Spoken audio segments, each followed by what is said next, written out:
Hello အားလုံးပဲမင်္ဂလာဒီကနေ့ရဲ့ဗီဒီယိုကတော့ဒါတောင်းတက်မှာဖြစ်ပါတယ်စလိုက်ရမယ်เนาะကျွန်တော်တို့ရင်းဆုံးကတော့ဒီထဲကိုကျွန်တော်အေးကွာ line ရလေတိတ်မကောင်းပါဘူးเนาะ line တိတ်မကောင်းတဲ့နည်းနည်းတော့စောင့်ရတယ်ကျွန်တော်လည်းထင်ပါတယ်ကျွန်တော်ရပြီကျွန်တော်2ယောက်လုပ်နိုင်မယ်ဗျာ2ယောက်လုပ်လိုက်ရတော့မှတော့တူပါလေကဲပါကျွန်တော်2ယောက်လုပ်ရမယ်ဟာတော့မင်းကလေးဟာ oh my god မင်းကလေးဆိုလည်းဘာဖြစ်ပါဘူးကျွန်တော်သမဏဒီတိုင်းတောင်းရဲတက်မှာဆိုတော့လေကျွန်တော် star ကိုကျွန်တော်နှိပ်လိုက်တော့မယ်နော်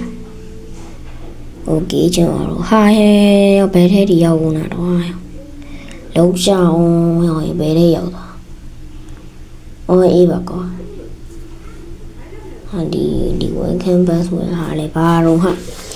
okay ကျွန်တော်တို့ဂျယ်ရီလာရောင်မြင်းကိုဟဲ့အောင်ငါတို့ဘလောက်ထိတီးခင်ရလဲမတီးခင်ရလဲဆိုတော့ဂျယ်ရီလာရောင်မြင်းကိုဟုတ်ရဲ့ပါလို့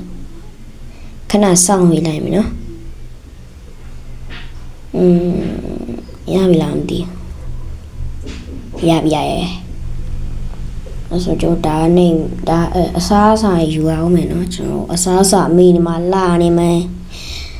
စားယူပြီးကျွန်တော်တို့သွားရမယ်တောင်တက်ဖို့ချိန်ရောက်ပြီကျွန်တော်မီတာ90ရောက်မှပြန်တွေ့မယ်โอเคကျွန်တော်အခုတော့မီတာ90ရောက်လာပြီပေါ့နော်ကျွန်တော်တော်လေးကိုတက်ခင်းလိုက်ရတယ်ဗျာတော်လေးကိုတကယ်တော်လေးကိုကြားရပေါ့နော်ကျွန်တော်အခုမီတာ100ကျော်ထိတက်ဖို့ကျွန်တော်စီစဉ်ထားရပေါ့နော်တော့ကျွန်တော်ပြုတ်ကြတော့မှကျွန်တော်ကတိလေးပဲလွတ်နေတာဟိုကျတေးတော့မှာဗျာတကယ်တေးတော့မှာလို့ရတော့တကယ်သေးပြီကျအားရယူပြီးမှကျခလိုင်းရုံတိုင်ခလိုင်းရတော့ဘယ်လိုပြောမအားရော်တယ်ဗျတကယ်အားရော်တယ်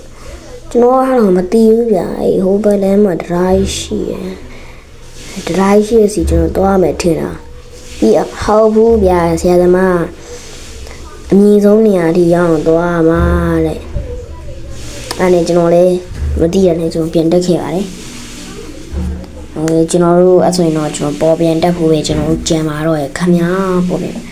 တက်ဖို့တော်တော်လေးကိုအားရပါတယ်ကျွန်တော်စားရအောင်မယ်စားမှတာဟိုဖြစ်တော့ဟိုကတော့မှအပေါ်တော့ရောက်လာရင်ကျွန်တော်တော့မရောက်သေးဘူးမင်းကလေးတော့မှအပေါ်ရောက်သွားပြီအေးပါကွာအလောက်ကြီးကြီးကြယောက်ျားလေးကတကယ်နဲ့ရှိမှနေရပါလေသူကရှိရအောင်အဖြစ်တယ်ရောဒီနားမှာတိုင်ပတ်လောက်လာတိုင်ပတ်ဘလူးကြီးတော့ဘလူးကြီးတော့ဟာဒီနားမှာလည်းမရှိဘူးဘက်ကတော့ကြည့်ဘက်ကလည်းတွားလို့ရံပြုတ်ကြကုန်ပြီတွေးရောကုန်ပြီသွားပါပြီကွာသွားပြီတကယ်သွားပြီပေါ်တက်ဘလူးတက်မှာတော့ပေါ်တက်ရဘလူးတက်မှာဒီနာဟုတ်တယ်ဒီနာဘလို့တက်မှာလိုလားအေးပါကွာမီတာတရားတော့ရောက်လာပါပြီပေါ့နော်ကျွန်တော်ကြော်ညာလေးတစ်ခုပြောစရာရှိတယ်အဲ့ကြော်ညာဘာကြော်ညာလဲဆိုကျွန်တော် subscriber 10ပြည့်သွားတဲ့ထိမ့်မဲ့နဲ့ giveaway လေးပေါ့နော်အဲ့ဒီ giveaway မှာပါခြင်းကျွန်တော်အောက်မှာ hi လို့ကျွန်တော်လုံးနဲ့ပဲရေးခဲ့တာအဲ့ကျွန်တော်